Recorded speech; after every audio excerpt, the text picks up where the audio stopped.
So who is the Dave Itzbitsky?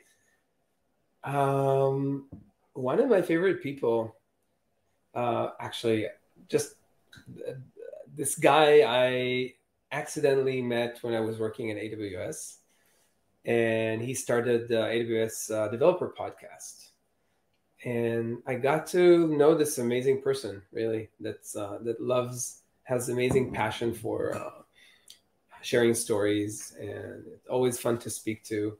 And it was a super pleasure to have him over. And so yeah, I'd love for you to meet him. I think that you'd be interested in his story. Awesome.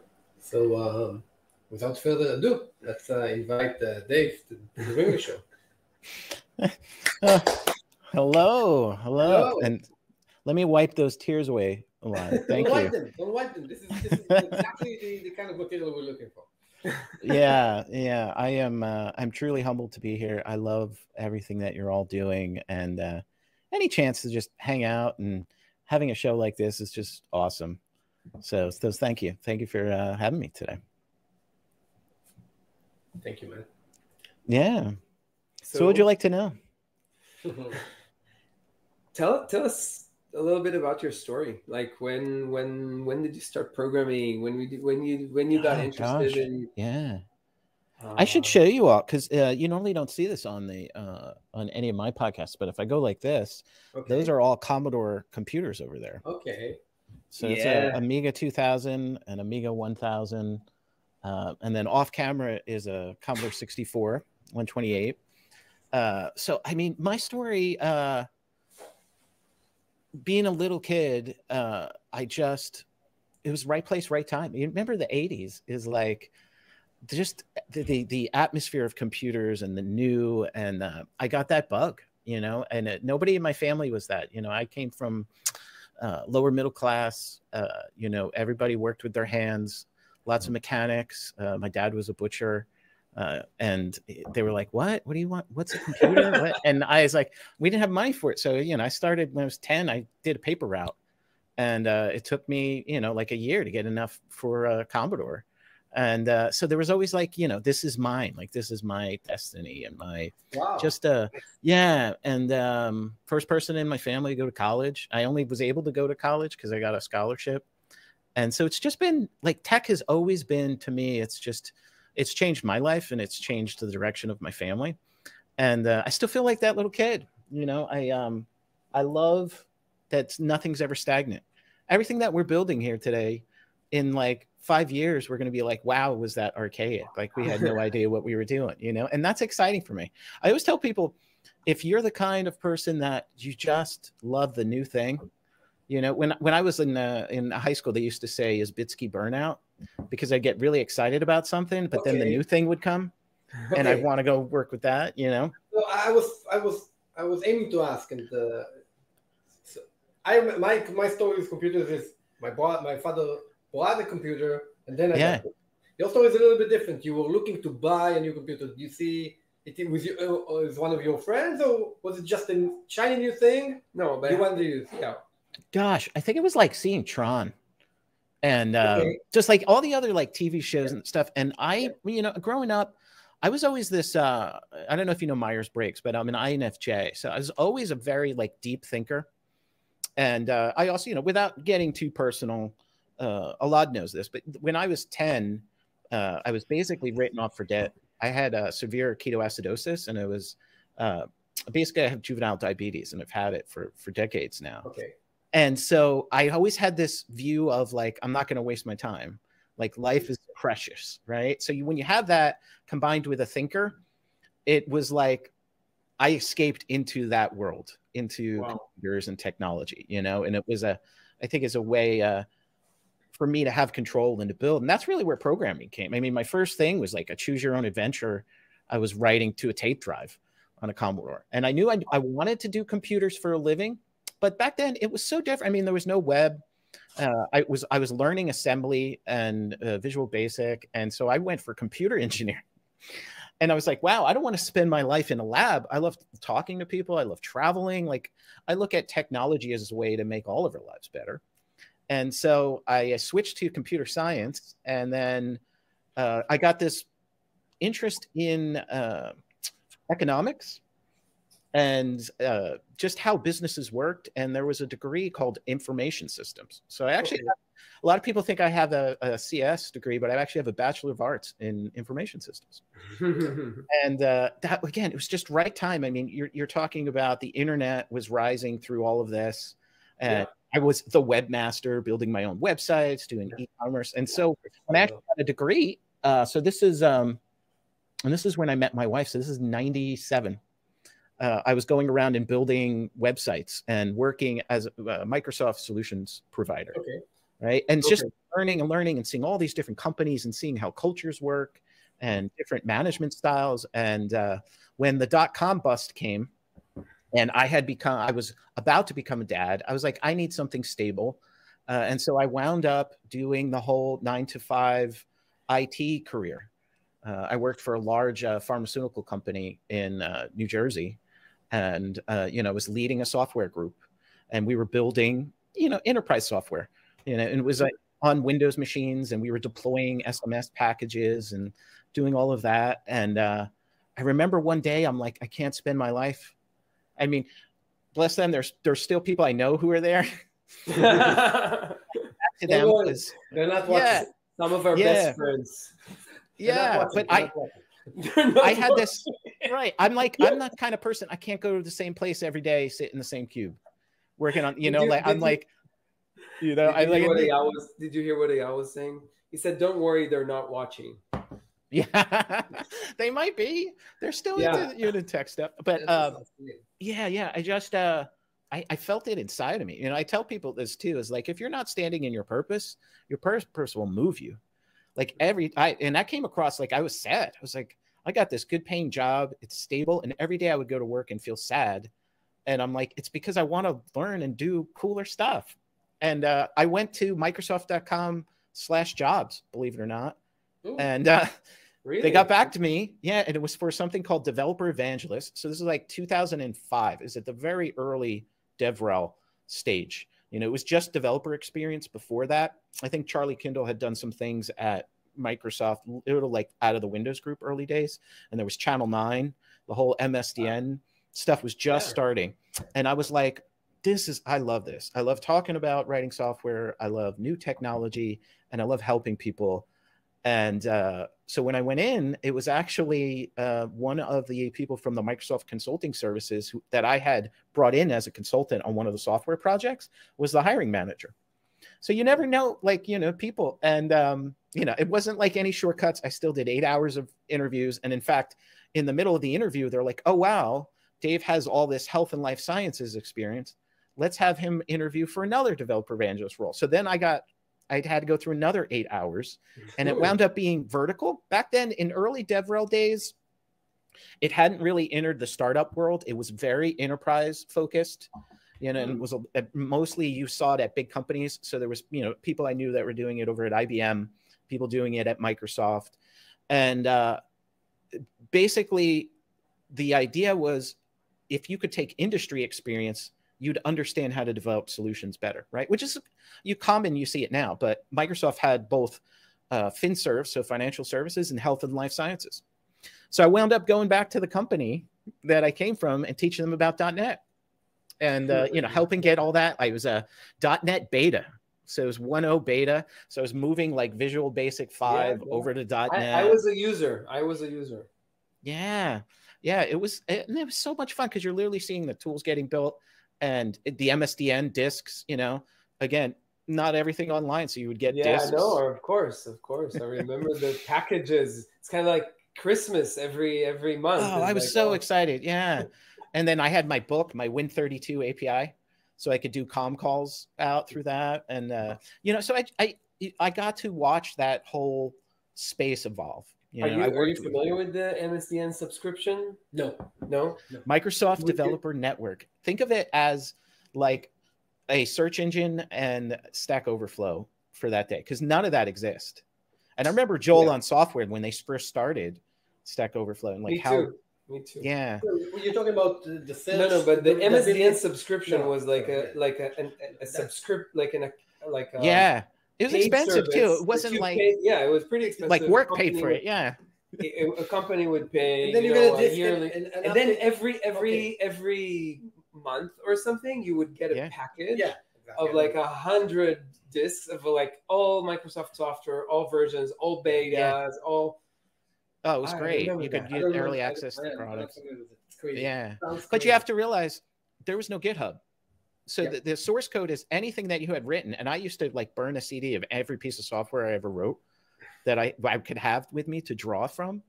Right. And then a lot of these companies, these large enterprises, there was something called Visual Source Safe. So this is before even Team Foundation Server. So it was just an early kind of way to have source control. Yeah. And so it was like, maybe you got some code from some other group in your company somewhere, but you were on your own. You were out there lone wolf. So having this documentation, and there was more samples and all of that, it was, you know, it just made your life so much easier. And so I did that for a while. It's pretty interesting to think about when we're shipping software today, we're basically shipping the same form factor, just only digital. Like in terms of like the type of documentation, the tutorials, the SDK references, like all of that stuff is the same. Like it didn't even really change.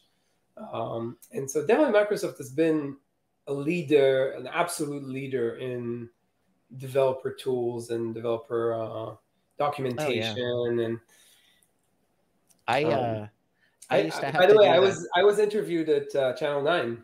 I don't know if were you really? I had a show on Channel 9. It was called Developers for Developers, Devs for Devs.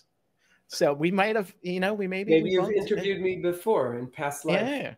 Yeah. Wow. And anyway, I hung out there for a while, did lots of cool stuff. It was amazing. That's how I learned Community.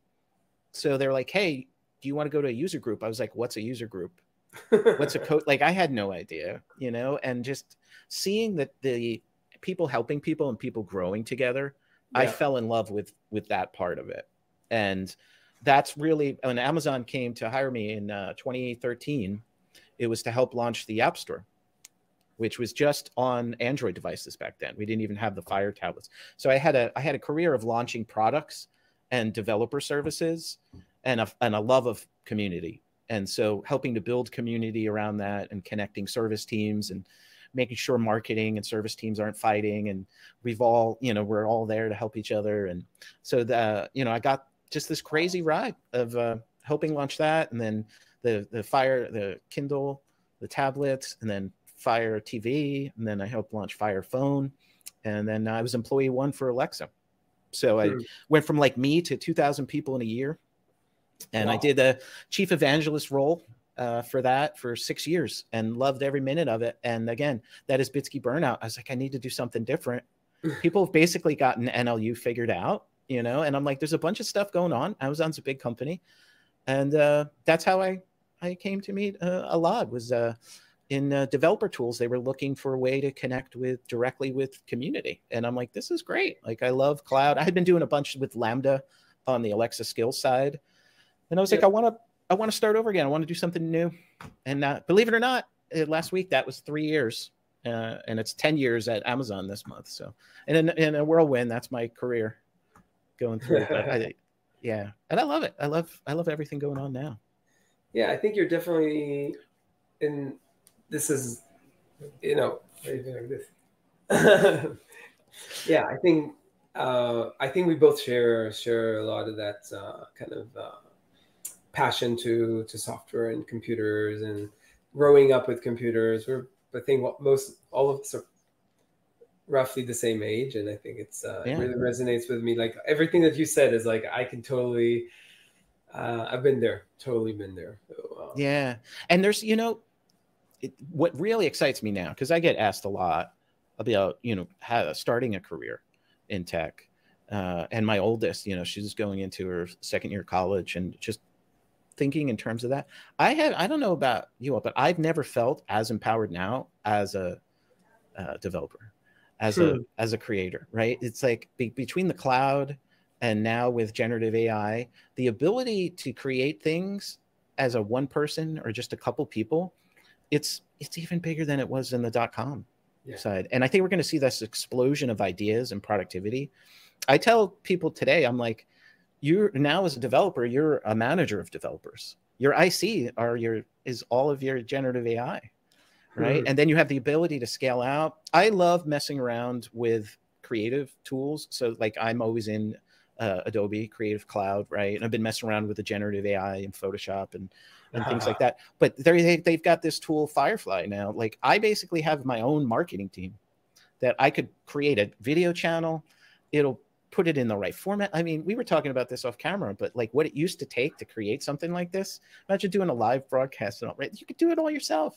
It's so exciting, you know? So that's what I tell people. I'm like, you could work at a company for a couple years, see what it's like, but don't give up on your dream and yourself. Like the tools are there now. We are empowered to build stuff, and you're all doing that. So yeah, and I think we've been empowering ourselves. That's what I mostly like about creating tools for developers is about that, right? Like it's about enabling new paradigms, new use cases, giving developers more freedom, more independence, and the ability for bigger things. Absolutely. Yeah. What else? What else do you want to know? Tell us. Sorry, go ahead.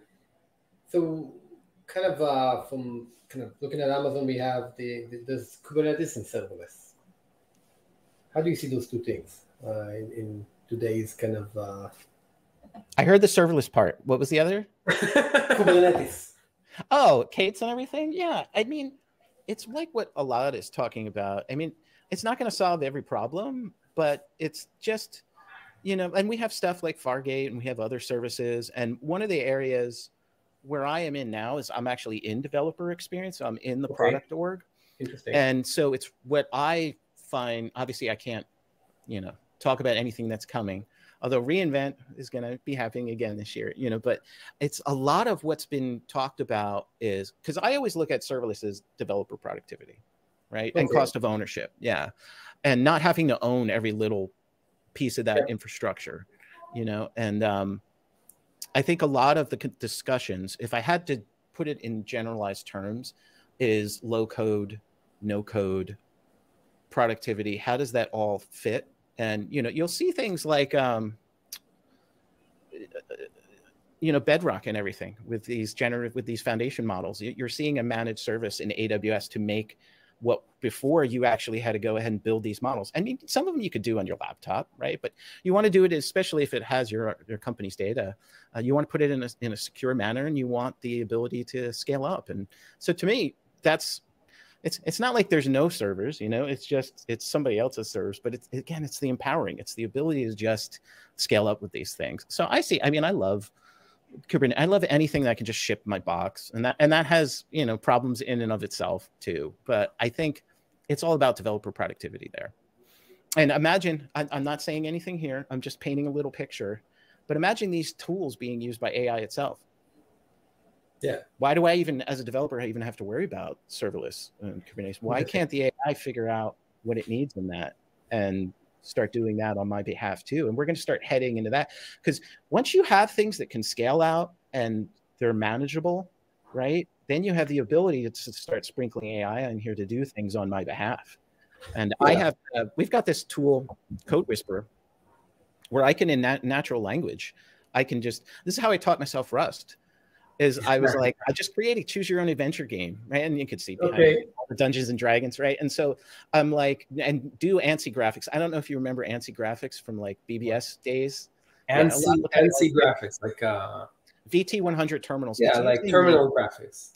Yeah. So on the keyboard, it's using specific escape control sequences to generate. It's basically putting together like bitmap graphics. Yeah. Right. Yeah.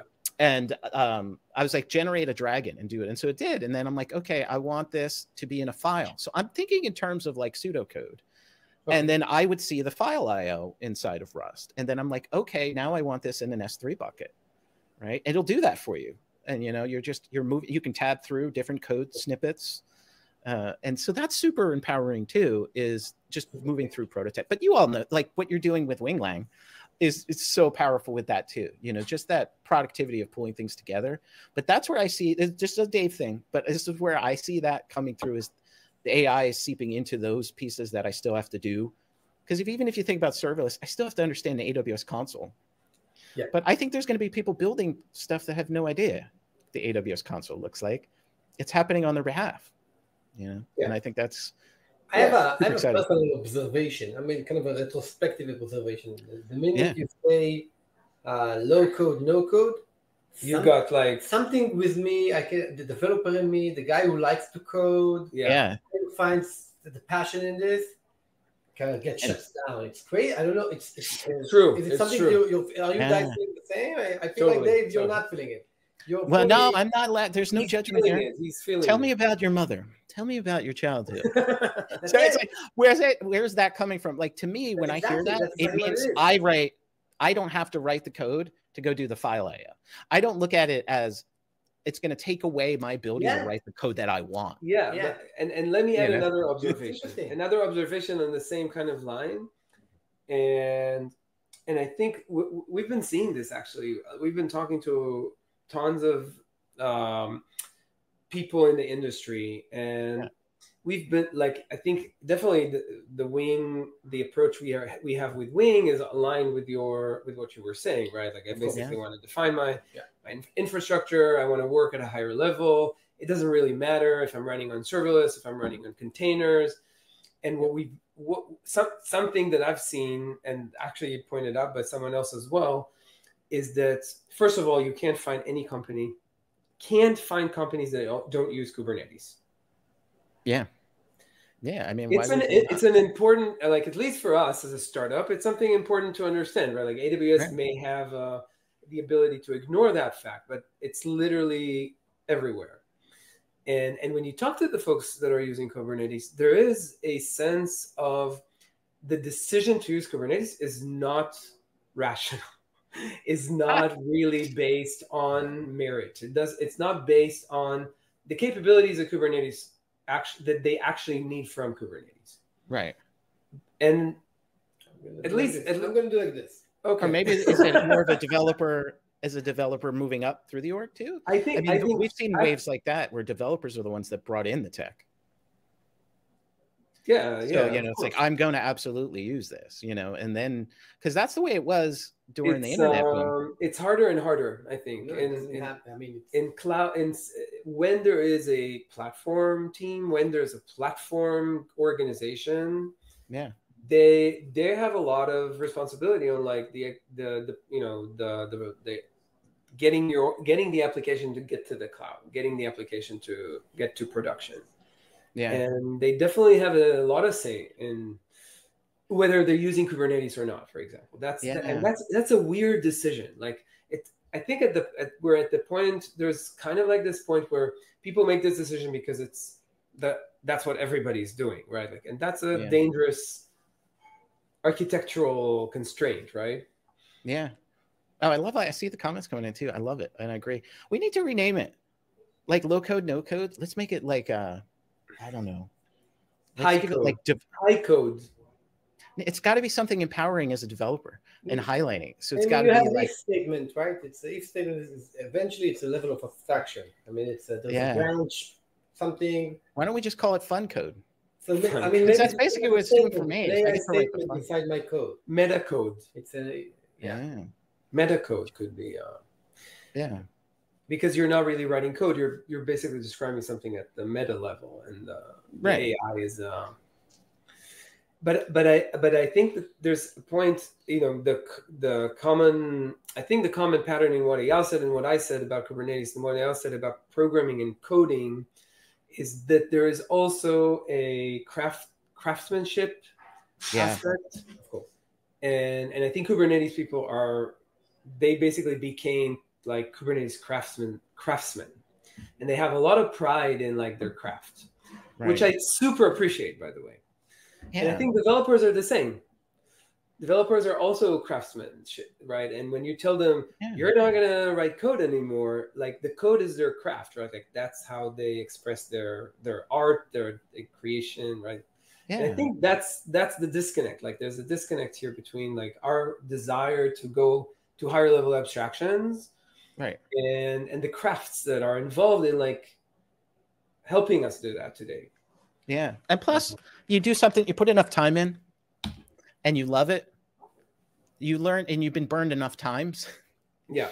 You learn you need to have a certain level of control. You know, if it's going to just do this thing on your behalf, you're going to be like, hey, you know, like I want to double check that. And exactly what you said. That's part of being a craftsman is looking at that of this is the way that things are. Yeah. I think finding, like, I love Copilots. I think like Copilot has been doing an incredible job at like respecting that, right? Like respecting the fact that you know. Anyway, I think we're yeah, it's having another pair of eyes. You know, that's how I look at. Sometimes I'll be in whether it's Copilot or Code Whisperer, any, you know, the tools. I'll be in there, and it's just ideas.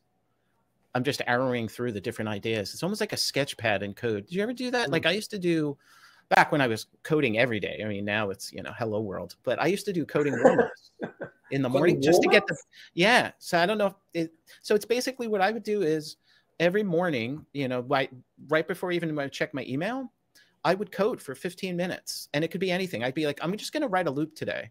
And what it does is it just, your neural pathways, for me, it used to set the direction of the rest of the day for me. Rather than going to the email, it would pull me into this like different world. And then when I needed to get back and think creatively, because a lot of coding is still being creative in problem solving, I had lost it. And so it's just that early morning, and I would love it. I would look forward to it. I'd have my coffee next to me. Sometimes I would do push and pops and everything in machine language. Just, it didn't matter. It was just a way to like you warm up for exercise. Yeah. And so cool. I use Code Whisperer like that.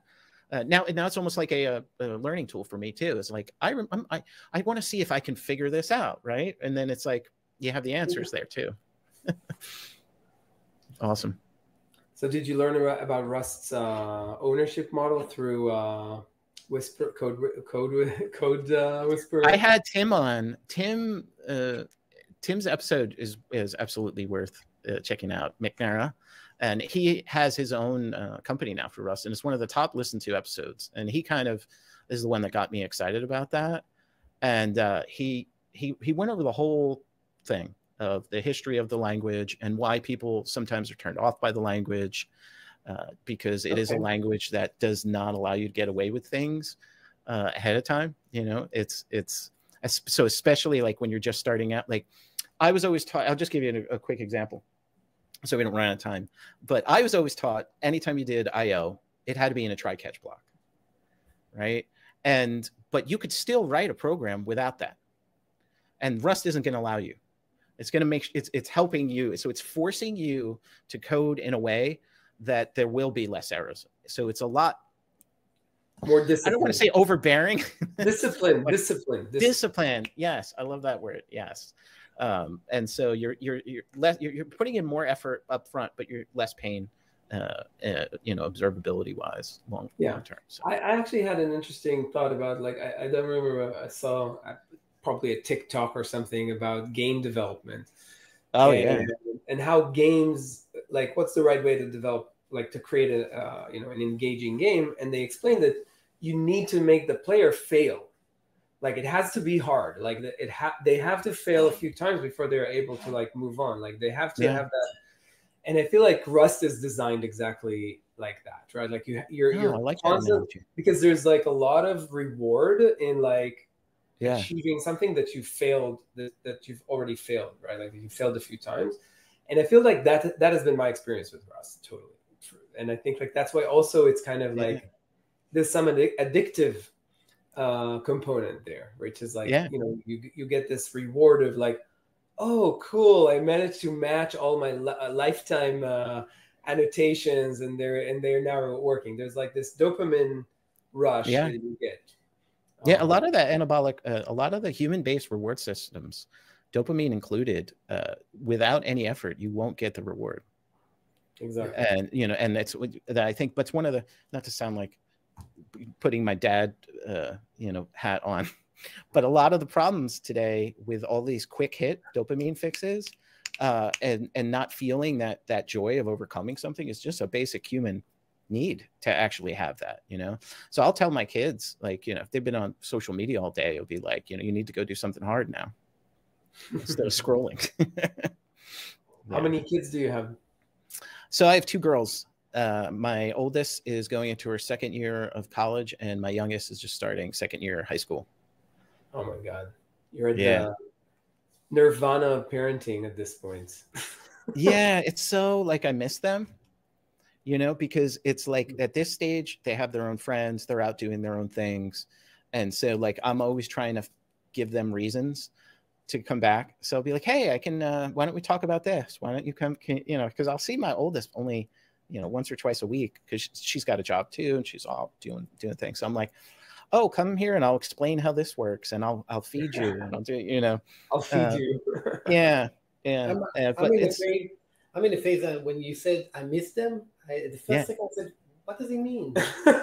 That's the thing. Yeah, Eyal has 4 kids below 12, right? Below 8. Below 8. Yeah. Below 8. There's, you know what? But I'll tell you this: there's no price I wouldn't pay to go back in time one day with them at that age. Yeah. And so be present. You know, I know it's long days and short years, right? But it's like those kids won't exist anymore except in your memory and in the photo and the videos you have. But my kids molded me into the person that I am today. I mean, they grew my heart by 10x. And, 10x. And it's funny, you were talking about gaming, right? So I started them all out on Xbox. One of my jobs when I was at Microsoft, I was on the Xbox team. I helped launch the Kinect. Oh. And they were always Xbox. And then somewhere without any dad intervention, they became PC gamers. Oh. And they're all on Steam like me, and they love keyboard and mouse. Proud of them. Yeah, I'm like, well, I play it all. You know, I've got the PlayStation and keyboard. But yeah, they're like strict PC gamers. They're like, why? I don't want that on Xbox, Dad. I'm buying that on Steam. And they love all the mods. They like to mod all their games and everything. So wow, that's cool. Yeah, that's genetic, I guess. Yeah. Good job. Yeah. Ella, do you have any kind of last question? Dave, do you have a question for us? I mean, I know you've done your share of interviews. Yeah. No, Elad was just on the AWS Developer Podcast. So, you know, definitely for folks, if they haven't seen that yet, definitely listen because you are amazing. And how you explained it and everything that you're all doing for developers, I think is important. And, you know, it was even when we were talking, I think Emily says in there, like, she forgets sometimes how eloquent you are in explaining complex ideas in a way that everyone can understand it. So I would not do it justice like you did in that episode. So definitely worth. Thanks, man. Yeah. No, I mean, I'm always here. I am the Dave Dev online, and I love what I do. I love talking to people. And I'm happy to have come on here. Yeah, I have one of the Reddit builds. And that is, by the way, that's a subreddit that text comment went across. That's not any kind of thing, you know, racial thing. But it sounds weird in 2023, but it's a subreddit you can go to and they'll tell you how to assemble all the parts. Like I have my custom gaming rig. I've been that was my first. So in my career, now I'm going on my 32nd year in tech career. My first 2.5 years, I assembled and built PC systems and would repair them in a shop for people. And it was right at the time, like every week that new CD-ROM speed would come out. You know, so it's like a 1X drive and then and I didn't have a lot of money, but because I've repaired them, like the owner would allow me to take it home one day, put it in my rig, test it out, and then like bring it back so I could see what that PC power was like, you know? And I still have that. I just bought a new NVIDIA 4070 Ti card. If there's any gamers and you're building the motherboard and you're bringing all this, patching the CPU and connecting the RAMs and all the bus cards. Yeah, I'm still an Intel person, but the AMD stuff is great too. It's just, you know, and it's funny, little anecdote, another person, Paul Cutsinger, who you should all meet too, is amazing. And we did a lot of work together in App Store, and Alexa is overrunning Omniverse now for NVIDIA. And I texted him last night. I was like, that's my boy. I was installing the drivers for my new NVIDIA card, and there it was, NVIDIA Omniverse and Half-Life. I don't know if you all remember Half-Life, but you can they're redoing Half-Life in complete ray tracing and DLS, and it looks, oh my God, sick. Like when you see this, you're going to be like, what? And it's AI that's looking at the textures and figuring out the models and is actually building this higher polygon count for the game, but it's still Half-Life. Yeah, so definitely check that. It's a plug for NVIDIA Omniverse. That's awesome stuff too. Oh, they're kicking ass. They're kicking ass. It's pretty impressive to see. I remember them from when I was young and used. Oh yeah, I say it's ancient. The Voodoo cards. Right. I remember, and that whole NVIDIA and the Voodoo cards, and then DirectX, and like, what did that landscape like? How was it going to evolve? And then everything moving from CPU to GPU based. It's just been incredible to kind of be part of all of that and see that evolve. And now, you know, it's GPU is such a thing for AI and running it. You know, we have custom chips too at AWS for doing AI stuff on. So, you know, it's fun. All right, guys. I super appreciate this. So much. Yeah. You have an amazing day.